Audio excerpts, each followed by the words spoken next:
lottery.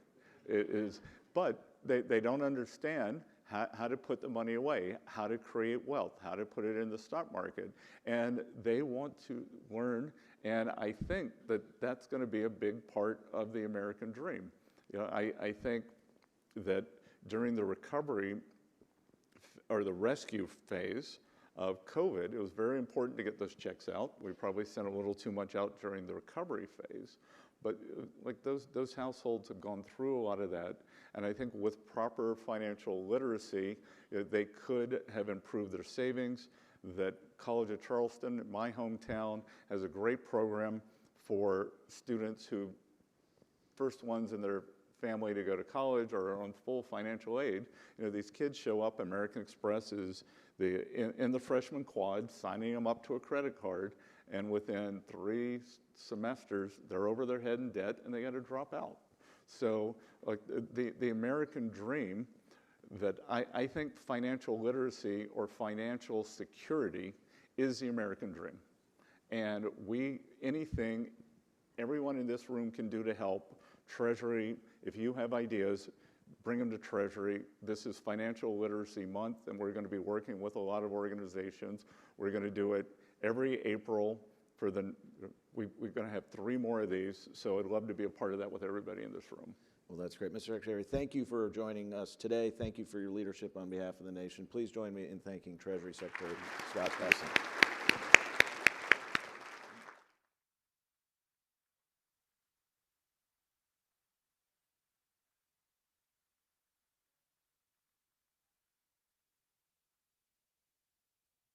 Please welcome President and CEO of the Arizona Bankers Association, Paul Hickman.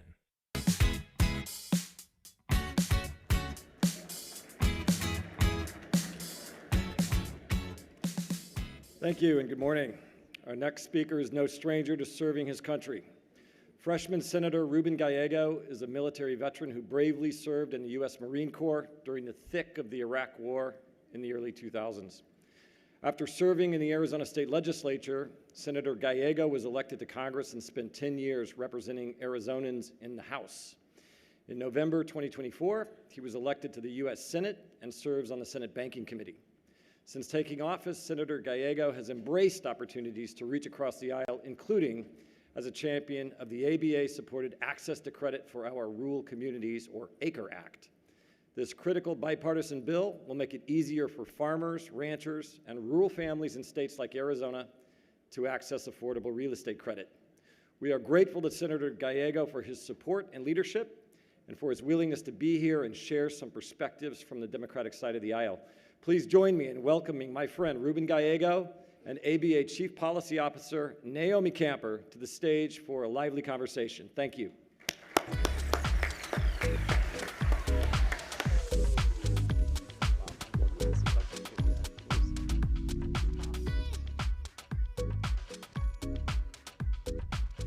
Good morning. Good morning. Not a lot going on. No, please don't look at your phones. Yeah, don't look at your phones. Well, Senator, thank you so much for joining us. We are really thrilled to have you in particular, but also a Democratic voice with us. We know here at ABA bipartisanship and bipartisan conversations are always the way to go, and you're a model of that. So I know Paul spent a little time with your bio, but you're relatively new to the audience here, except for those Arizonans out there. I know you met with Monday night. What would you like the crowd here to know about you? Well, I'm really a byproduct of the American dream. I just saw this Secretary talking about that. My parents are immigrants. My mom raised me and my 3 sisters on her own. Quite a successful story. She sent all 4 kids to college. I'm not even the successful one in my family. And you went to Harvard, so you're not the successful. No, my sister went to Harvard, and then she one-upped me and went and became a doctor. And now she's doing an MD, PhD in blood cancer and is at Northwestern University. So, can't win. There's always one. But and to her credit, after sending all of us to college, then she went back to college too. And we moved from a family that was living, 5 people in a 2-bedroom apartment. My first bed was my college dorm room bed.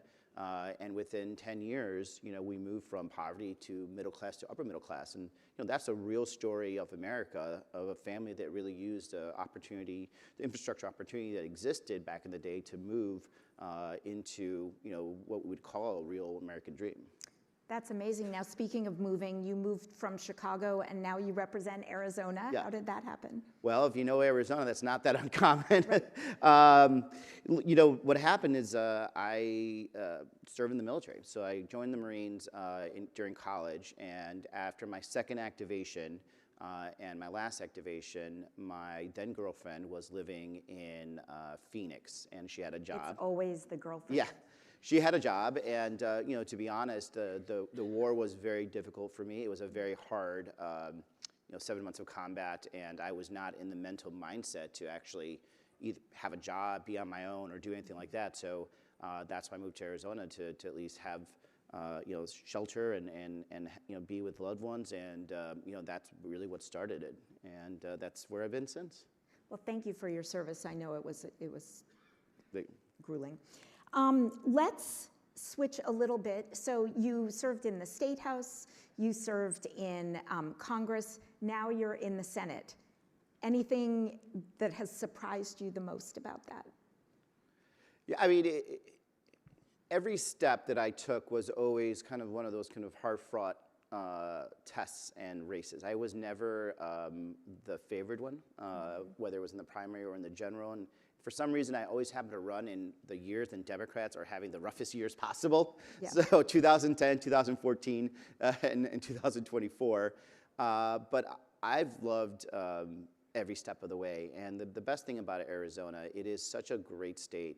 And in a lot of ways, people look at us like we're a red state. Really, it's a truly nonpartisan state in the sense that if you talk to people, you get to know who they are, and they get to know you. They'll give you a good opportunity and a good chance. This is why you see such a mixture of elected officials from Arizona, from all walks of life, and from all levels, from Democrats and Republicans. And I think it has made my ability to represent them better, and I think it's going to be something I'm going to try to keep on leaning on going into the future.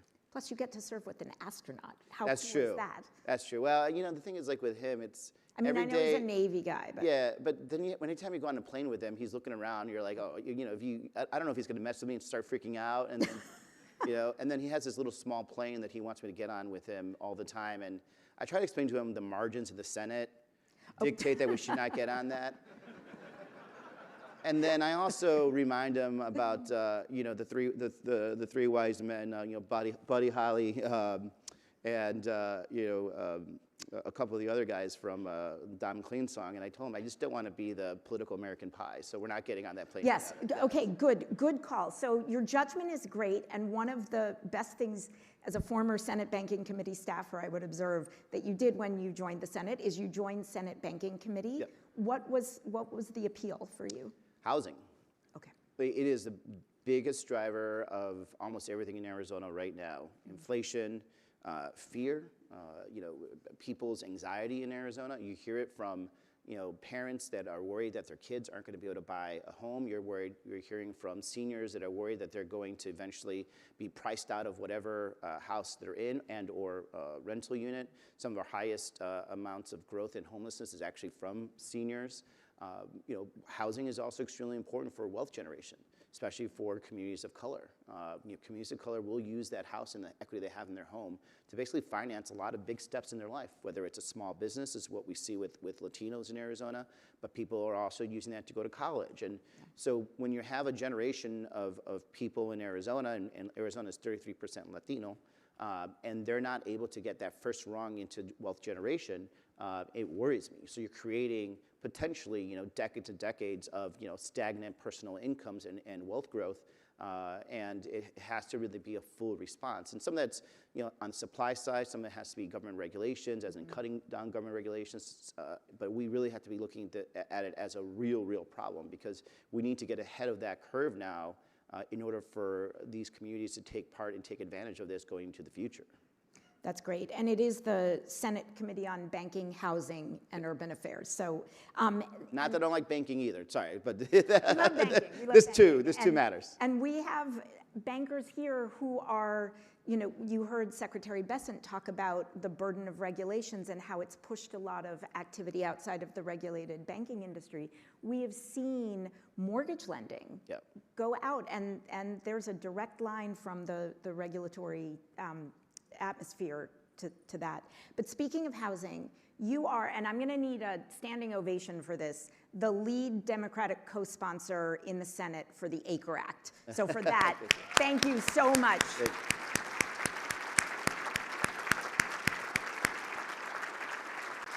We're big into positive reinforcement here at the American Bankers I have 2 kids, and a third on the way, so I get that, yeah. Yes. And, you know, as you know, the ACRE Act provides a level playing field for banks. Right, for both agricultural lending, and even if you're not from an ag state, you eat, right? I eat, I don't grow, but I eat, and I value local, fresh foods. But there's also a rural housing aspect to it, and it really allows banks to provide much lower cost credit. You were a co-sponsor in the House, you're our lead co-sponsor in the Senate. What inspired you to be there? Well, way before politics, you know, I grew up on a ranch in Mexico. So I was born in the United States and lived here for a couple of years, and then we went back to take over the family ranch. And, you know, for many of, I don't know if there's some Mexicans here. I was born in Cuernavaca. Oh, okay, so okay. Chihuahua, but south of even Chihuahua, out in the country. And, you know, Mexican ranches and farms are very small, so they're not very productive. And what ends up happening a lot of times is these small ranches and farms will eventually go belly up because they can't expand, they don't have the opportunity to borrow money, there's nothing really to borrow money against. And, you know, I saw really what happened, you know, to my communities, to my family when we lost that ranch. And, you know, and that was really the story of hundreds of thousands of Mexicans that ended up starting the first huge migration in the late 1980s into the United States. We could still have something like that happening here, right?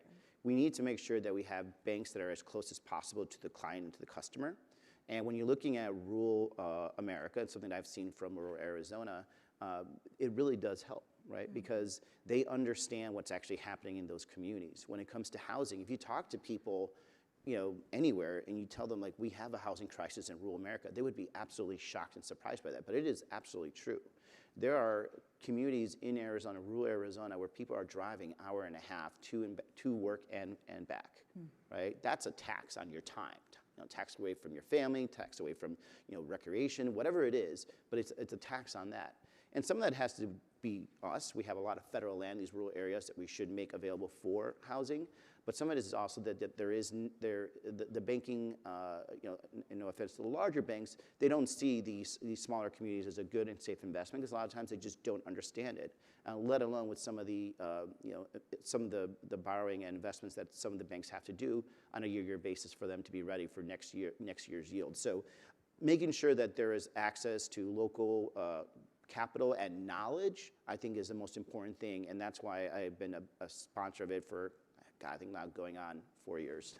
That's great. Well, we would value you evangelizing and helping us. One of the things that we've been doing is going to the Hill yesterday and today, trying to get other co-sponsors. So to the extent that you can help us lead the charge and encourage your colleagues to join as co-sponsors, we would really appreciate that. I would love to. So you are the ranking member on the Digital Assets Subcommittee of Senate Banking Committee. Yep. And you were one of the bipartisan votes for the Genius Act. We are all for progress and rules of the road. We also rely on deposits to fund our lending. What are your thoughts or words of wisdom for banks here about why we're not going to get disintermediated by payment stablecoin?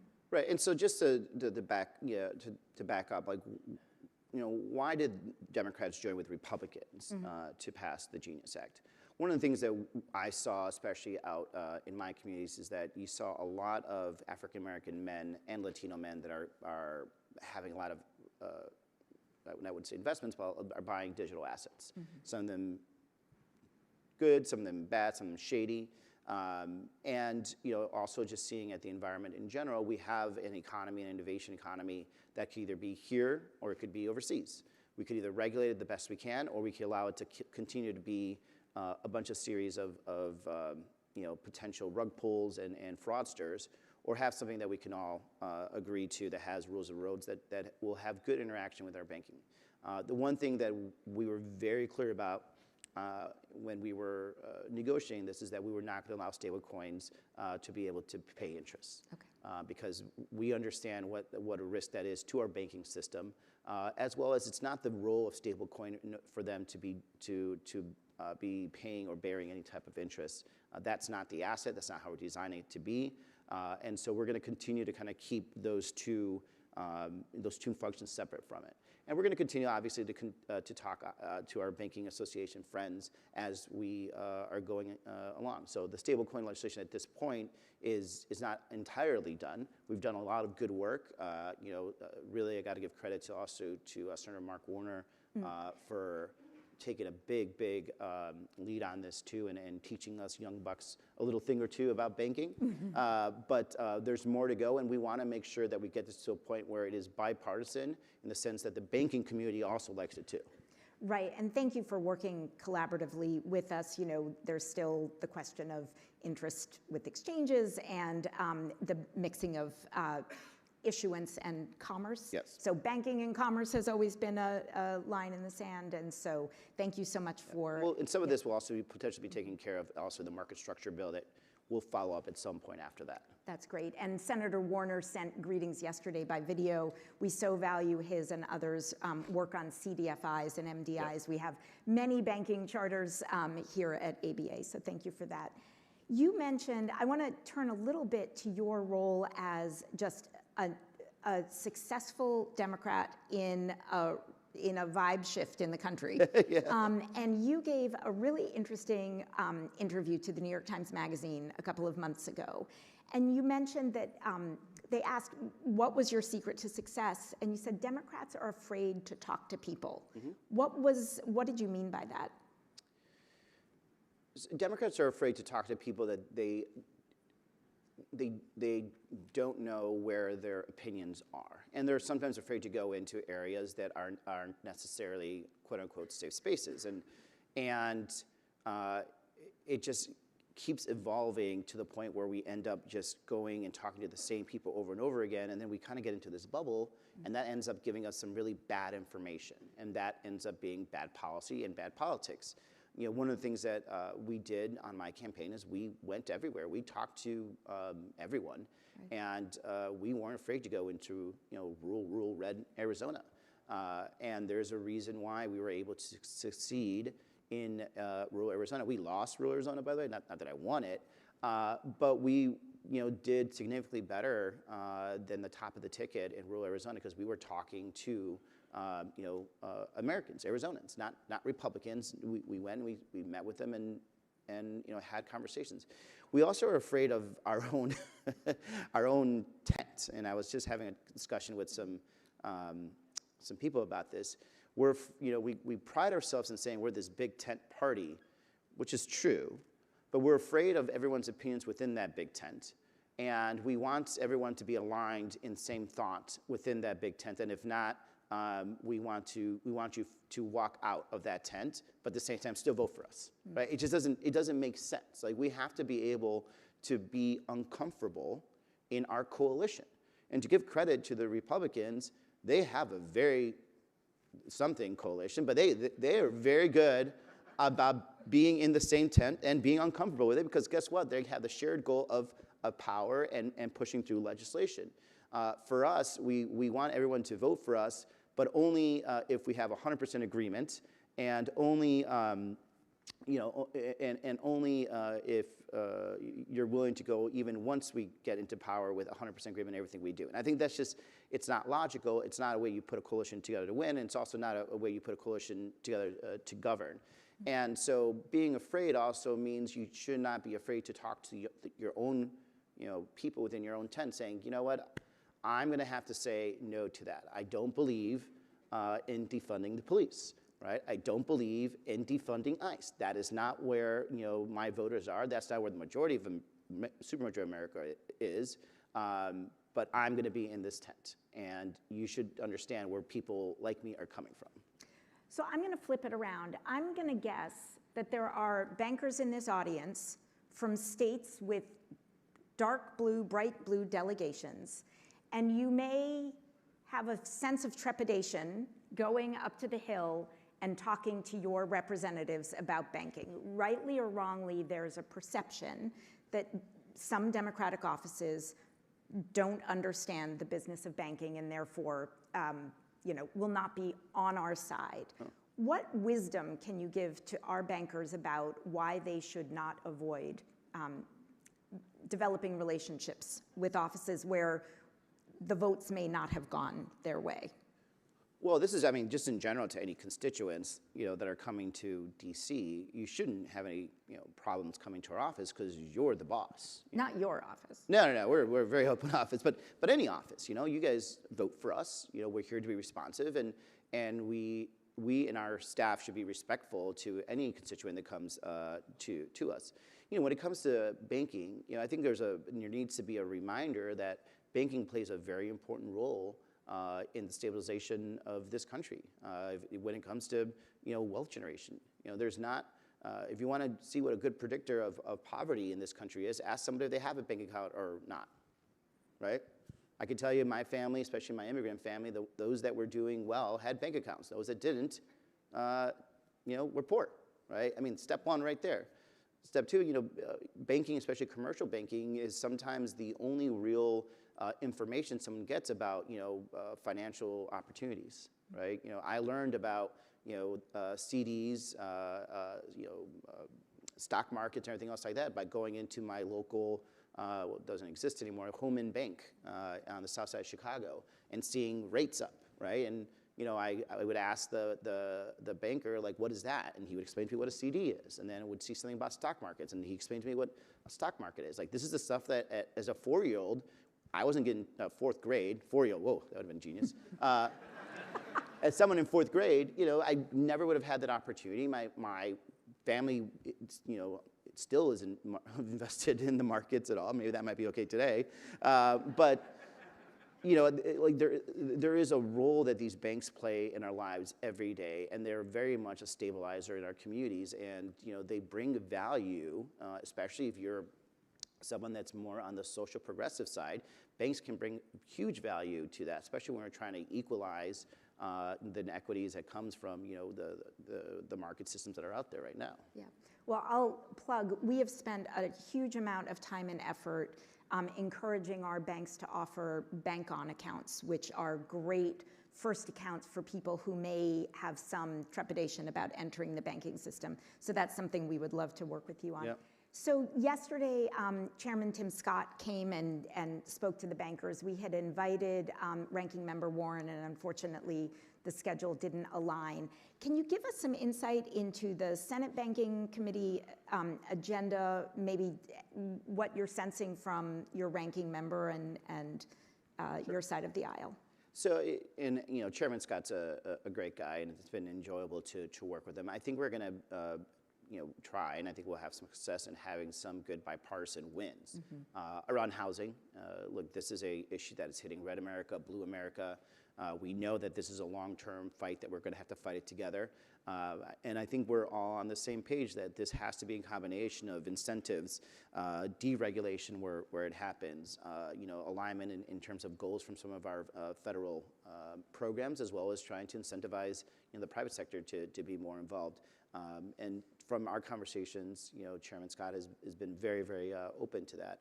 I think in general, the whole committee, both Democrats and Republicans, are focused on making sure we continue with the interests of the American public in mind, making sure that we can, again, everything. I feel like this is, I'm at a wake, by the way, but like everything is this except the fun wake? Yeah, exactly. It's not the Irish wake, no. Unfortunately. Everything aside of what's happening this week, we want to get to the point where we have continue to have a robust economy that had high employment and had inflation moving into the right direction. That's something that we desperately need and want, and I think both sides are there. And it's rough dealing with what we're dealing with right now, but I think you have a banking committee that wants to work together, wants to work for the best interests of the American people, and I think we're in alignment to make sure that we have a safe reliable and accessible banking industry to make sure that happens. That's great. So you had mentioned you have kids and you have another on the way. Yes. How do you, despite everything that's going on in Washington and the markets, and we all try to remain hopeful, what's your secret to remaining positive and optimistic? I mean, generally speaking, my nature is to be positive and optimistic. Even some of the hardest of times, whether it was during war or growing up, I felt that I had no other choice. If you're going through some tough times and you don't have any optimism, you have no hope, then you're pretty much out of luck. And when you grow up poor, hope is really the only real currency you have to hang on to. So hope gets you through the day, gets you through the week, gets you through the month, it gets you through the years. And that's essentially what has been part of my nature. People characterize me as someone who's like, oh, he's a fighter. I'm like, yeah, I can fight. I'm a pretty good fighter, actually. But the reason I do that is because I'm optimistic that I'm going to win at the end of the day, right? That's what gets me into that ring. That's what helps me get up every day. That's what helped me get up, from the apartment floor every day to go to school or get back from the war, and help me take on all these campaigns. And now, I hope every day that I can get up and fight some more so my kids will have a just as great future in America as I had. And that's my primary motivation. And I think if you look at this country and you talk to most people, if you tell them like, what are you willing to fight for, most of them will tell you they're willing to fight for their children and for the children's future. And when we have that fight in our heart, when we have that goal, that will always make you optimistic, because that is what drives you every day. Amazing. So for those of you who do not follow Senator Gallego on Twitter, Oh. I highly recommend, but don't let your kids look over your shoulder when you're reading it. But I hope you all appreciate, as I have getting to know Senator Gallego. We are lucky to have you on the Senate Banking Committee, and congratulations to Arizona for electing such a wonderful representative. Please join me in thanking Senator Gallego. Thank you all. Thanks so much. Please welcome President and CEO of the North Carolina Bankers Association, Peter Gwaltney.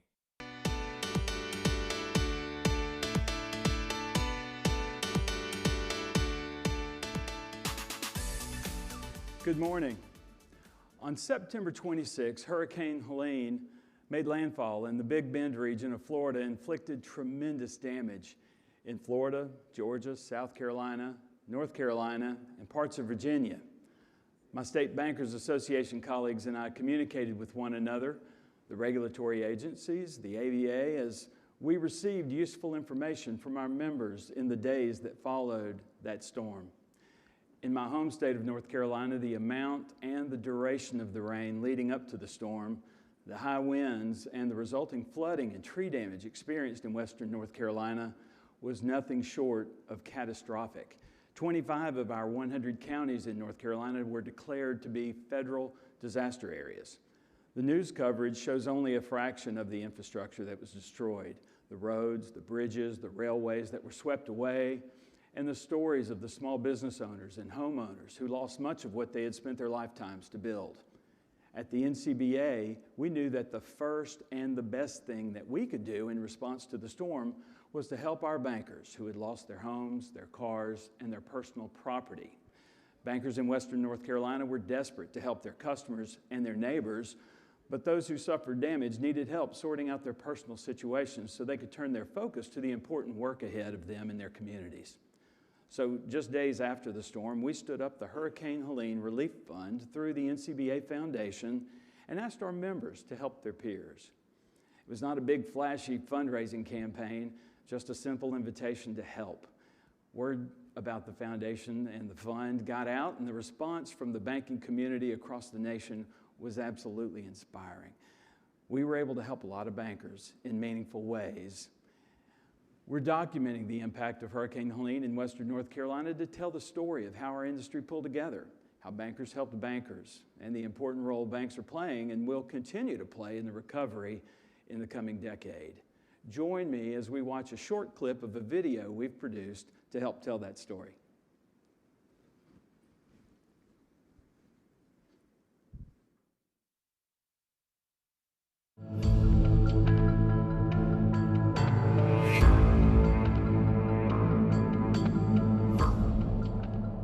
It sounded like a train coming down the road.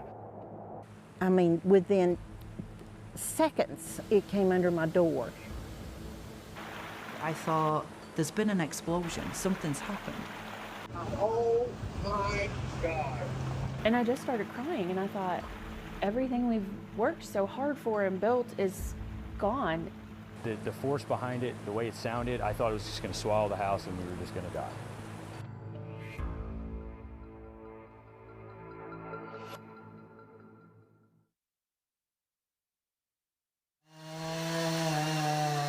When Hurricane Helene hit western North Carolina, it didn't discriminate based on status or occupation. Certainly the banking industry and its employees did not escape unscathed. The back of the house where the deck and the sunroom was had disappeared, despite what we've lost. And what we've lost is our home, the contents, all the memories that are attached to that, 2 vehicles. But at the end of it, we're alive, and that's the main thing. Hurricane Helene traumatized entire communities. In one way or another, everyone was affected. Just wasn't sure how we were going to get through some of it. I just never been through anything like that before. Driving in and driving out and seeing just what other people lost. It makes you emotional, and I'm just glad we didn't lose our lives or our family. Everybody was talking about who's accounted for, and that part was extremely scary because at that time, we had no real idea who was alive and who was dead, and this was life and death as we were finding out. Jim Sills is a great CEO. Jim texted me and he said, keep your spirits high. Don't let this get you down. Let us know what we can do, but keep your spirits high. And so I just said, don't worry about what you're doing, concentrate on your family, concentrate on, getting the right resources that you need to get through this. The first thing we did the day after the landfall in the mountains, our board met and we made a decision. I proposed to them that we stand up a relief fund through our foundation. To have received $5,000 from the NCBA during this time when there's not a lot of hope or happiness coming around, and to be blessed with something like that. It was wonderful. It was really wonderful for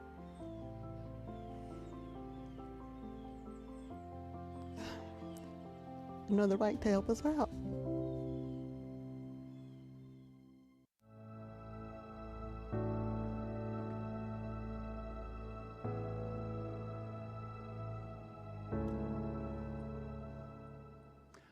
I'm so very grateful to those of you who are here who supported our fund to help our bankers.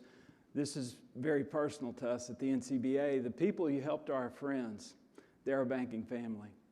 I also want to thank the ABA for the $50,000 contribution to our fund and the separate $50,000 made to help relief efforts next door to us in Tennessee. Whether it's wildfires in California, flooding in Kentucky, or tornadoes in Oklahoma, we stick together and help one another as a banking family. This is who we are and what we do in the banking community, and it's why I am so very proud and honored to serve this industry. In closing, I want to extend a personal invitation to all of you to join us in the great banking city and home of NASCAR, Charlotte, North Carolina, for the 2025 ABA Convention, October 19 through 21. Rob and the ABA team are working very hard, planning some special experiences for us in Charlotte, and I know it's going to be a great event. I hope to see you there. Thank you very much.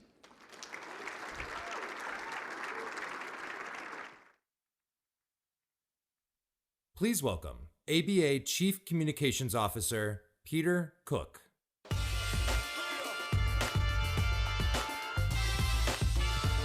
Morning, everyone. Have another round of applause for Peter Gwaltney of the North Carolina Bankers Association. That video, that's only a portion of that video. That full video is about 30 minutes long. I really encourage you to check it out when you have the opportunity on their website. It is a very, very powerful video, a very powerful example of what bankers can do working together and thinking of one another. Now it's time for us to talk about an issue that unifies our industry like few others, and that is the fight against fraud. It's come up a lot over the course of the last 2 days. You heard Rob Nichols and 3 bank CEOs mention it yesterday. You heard, of course, the Treasury Secretary talk about this challenge, the ongoing efforts by banks and ABA to combat fraud. But where do we really stand in this fight? And what are the latest threats out there? To help us answer those questions, I want to invite my friend and colleague, Paul Benda, Executive Vice President for Risk, Fraud, and Cybersecurity at ABA, to join me here on stage. We're going to have a conversation about the fight against fraud, where we're headed, what the challenges are ahead. Paul, please join me up here on stage.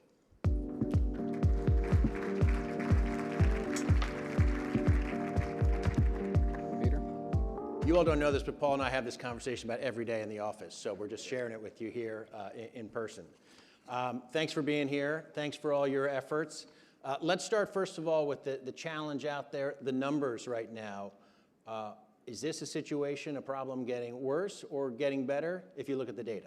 Sure. Is that a rhetorical question, Peter? It is a rhetorical question. You know the answer to this. I think everyone in the room knows the answer. Well, yeah, these bankers all know that answer. So, I mean, the hard part is it's difficult to get the true numbers on fraud. So we look at what consumers report. So the FTC recently came out with their 2024 report.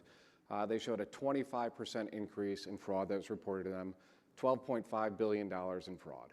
And so the challenge is the numbers are just keep going up, and that's what we're seeing. Yeah. What about our friends overseas? This is not just a U.S. problem. I know you've been traveling the world. You were at a big conference in London recently. What are we seeing in other parts of the globe? Well, I think people have realized this is an international problem that's out there. We've got scam compounds in the Far East where thousands of people are employed. It's a criminal industrial complex to scam out, whether it's Americans, whether it's Indians, whether it's the UK. And so there's been a really big rise in awareness, I think, around the country on it.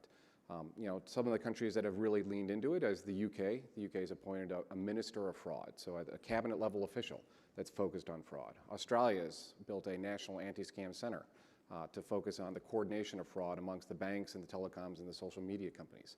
So we're seeing really the key here is going to be information sharing. We're seeing a lot of countries really lean into this, having a whole of government approach. And some are having more success than others in implementing that approach. Well, let's talk about who's having success. You mentioned Australia. I know you and I have talked about this. What's happening in Australia? And we'll get to the UK as well in just a moment. Sure. So I think, you know, Australia figured out that an ounce of prevention is worth a pound of cure. And so they've really focused on how do they stop the scams in the first place, and how do they knock down those barriers to introducing customers into that scams. So they've developed really strong partnerships with their telecom companies. Their government has taken the lead in ensuring this coordination between the telecoms, between the social media, and between the banks. So the banks have a responsibility. We know we have a responsibility to protect our customers. We think our industry does more, certainly in the United States, than any other industry to protect customers. You talked to our survey. We shared some poll numbers yesterday that make clear consumers think that too. Yep, 3 out of 4 consumers recognize that. You can ask anyone. They see those fraud alerts on their phones. They know their banks are out there to protect them and are going to help them in this case. The challenge is, you know, by the time we get that, by the time that consumer is ready to make that payment, they believe they know and trust who they're paying. And so Australia moved, you know, use a DoD term, left of boom. They're moving up that kill chain. They're trying to stop that introduction. So they partnered with their telecoms to try and stop the SMS spoofing. They've not allowed spoofed caller IDs from international numbers into Australia. So think about that. We see a lot of these scams come from overseas. The US, our telecoms still allow you to spoof a number to say a bank name, even if it's an international phone call. And if people saw it was an international phone call, they probably would never pick it up. When they see their bank name, they pick that up. So they're seeing a lot of progress in this space. They've built this National Anti-Scam Center, so it's a government entity that helps coordinate these activities. You know, everyone's out to, you know, it's a capitalist society still. They want to, you know, make their numbers. But the government is ensuring that they're not trying to monetize this customer protection case, which we're seeing a little bit of here in the U.S. And they've seen an appreciable drop in their fraud, in the problem of fraud. They did. So in the U.S., we saw a 25% increase in reported fraud numbers. Australia saw a 31% decrease in fraud. Wow. That's an impressive number. We are very similar in Australia in many ways. We're not so similar in terms of the sheer number of banks in the country, but you think there are lessons to be learned from Australia? There are. I mean, you raise a really good point. There's 4 or 5 really big banks in Australia. There's about 95 community banks, so it's a lot easier for them to coordinate. It's a lot easier for them to share information. It's a lot easier to contact another bank, let's say when you suspect fraud. We're working on tools. We'll talk about that. So it's a little different model, but I think that government taking the lead, and they're building what they call a scams framework, where there's a response as a shared responsibility. Banks are responsible to protect their customers, telecoms have a responsibility to do it, and social media has a responsibility as well. And when you combine those 3 things together, it's starting to move the needle. So among the things that, and if you heard Rob's remarks today, also back at annual convention, one of the things we've been talking about for a long time is the need for a national strategy, ideally led by the administration, by the White House, something that Rob raised with the Biden administration, and certainly will be urging the Trump administration to do the same. You think there's an opportunity in this country for the federal government it's doing a lot, but it's about coordinating that effort and leading that effort. Is that right? I think so. We talked about the number of the $12.5 billion that the FTC reports. They know that people underreport fraud. People get embarrassed. They don't necessarily think anything's going to happen, and unfortunately that's true in many cases. So the FTC estimated, due to underreporting, that amount of fraud could be $158 billion. So let's say they're off by like 75% or 50%. It's a $100 billion problem, and yet we have no centralized point of contact to help coordinate activities. And the good question is, who do you report fraud to? Do you report it to the Federal Trade Commission? Do you report it to the FBI's Internet Crime Complaint Center? Do you report it to the CFPB? I mean, so Americans have multiple places to report, and if I report to one of them, is any of them going to do any action to help protect me or recover my funds? And how do they share that information amongst each other, and how do they share that information back to the private sector? And so without having this whole of government approach that coordinates these activities, that really to create this focus on a prevention strategy, and then the sharing of information in real time. So there's a great program that the UK does have that's available, where a bank can actually gain access from information from a telecom on a call as it happens in real time. And so why is that important? Well, let's say one of your customers is on the phone. You know that customer has been on the phone. It's an incoming call. It's from a mobile line. It's from an international caller. They've been on that phone for over 20 minutes. So there's all hallmarks of it takes time to build people up to this scam. The age of that customer because they're your customer. Let's say they're elderly. They're trying to add a new payee. They're trying to now send an amount of money that's out of band from what they've normally done. You put all those factors together and they're still on the phone with that person, that's a really, really red flag that allows a bank to say, I believe there's a fraudulent transaction. I'm going to hold this transaction until I can confirm with my customer. And so that type of sharing can't happen organically. There's got to be someone that helps coordinate those pieces to help you engage all the right parties, navigate the complex compliance and privacy issues that entails to make sure it's built and protects those aspects of it. But those are the kinds of activities that we need to move forward to help protect consumers against fraud. All right, you mentioned the UK. What's going on in the UK? Are they seeing some progress in some areas and maybe not others? So I love that ability to share information in real time. Unfortunately, the UK felt that by holding banks' feet to the fire and requiring them to reimburse customers was the way to slow down fraud. So the UK had for a couple of years that's a voluntary customer reimbursement program where actually banks had to reimburse customers for authorized push payment fraud. So if the customer was scammed out of money and was convinced by the scammer to send the money, the bank then had to make them whole. Not like our Reg E where it's an unauthorized transaction. It sounds good, it plays well. It doesn't do anything to prevent the scam in the first place. So basically you're just changing who funds the scammers. And they thought that this would be a way to incentivize banks to protect their customers more. Well, banks already do a lot over there, just like we do here. And the numbers at CFAS, which is one of their biggest counter fraud systems that's out there that the national government actually uses for data, just released this past week. They saw a 13% increase in the past year in fraud claims in the federal fraud database. So Australia down by 31%, UK fraud claims up by 13%. So they're not necessarily moving the needle in the right manner. We think that the whole of government approach that Australia has, focused on prevention, focused on stopping the bad guys from getting the money in the first place, is really where things need to be. All right, I mentioned you were at this global conference in London. What was the mood of that conference? Are people encouraged by what they see in Australia? Yet, again, we know the threat is growing, not just here, but around the world. Actually, people were really excited about the Australian numbers that had just come out. We've got a really strong partnership with the Australian Bankers Association. We'd help coordinate a visit here. We're going to go down and visit them. And the Can fact, I come? Yes, absolutely. You can happy to staff me, Peter. The fact is that they have implemented these information sharing capabilities, and this focus on prevention has actually, for the first time, shown some success against these criminals. Because they're innovating, they're changing. We know they're getting new tools and new capabilities. We know they're focused. They make billions of dollars a year on this capability. And so people understand that we've got to get better at information sharing, whether it's within banks in different sectors, whether it's across countries. But how do we do that as well as the bad guys do? And I think people are recognizing this really is a global problem that doesn't just affect the people who lose the money, but there's people being put in basically to forced slavery, trying to convince other people, scam them out of money, or else they'll be tortured or beaten or even killed if they don't meet the numbers they're supposed to make. Yeah. Let's talk about the technology and what the innovation that's happening. We know that banks in this room, banks across the country have invested tremendous amount of money. We've been using artificial intelligence for any artificial intelligence was cool to try and identify fraud and bad actors in the financial system. Unfortunately, the bad guys are using AI as well. Talk to us about the threats out there and how they're evolving. I know that you've even been playing with some of these toys yourself. I have. So, we like to do little demos here. It's not all about the talking. And so one of the things that really concerned us is how is AI going to be used? How are these deep fakes that are out there, whether it's the voice or video, and these tools are just becoming more accessible. One of the things that's really concerned us is, a lot of kids post on social media, and we've always been concerned, are we going to start seeing the criminals capture those children's voices and then use them to try and convince parents or grandparents or others to actually scam them out of money? So it's a common scam, the grandmother scam. And we actually saw this, the Wall Street Journal reported on this past weekend, this exact type of scam.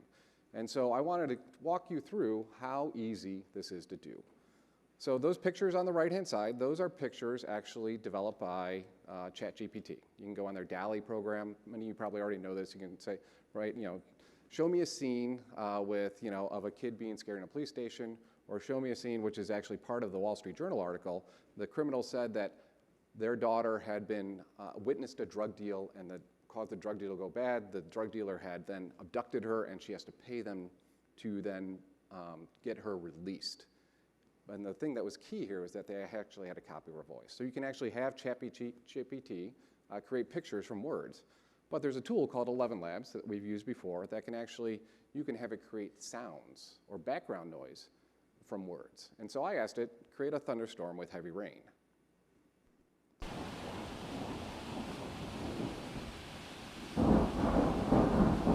So it's actually pretty cool. You can actually have it just say, if you want to create different kinds of sounds, you just tell it to create sounds. So I'll get back to why that's important. But I really want to see, how hard is it to spoof my child's voice? If I wanted to convince my dad, who's 85, if he heard his granddaughter's voice on there, he would probably fall for this type of scam.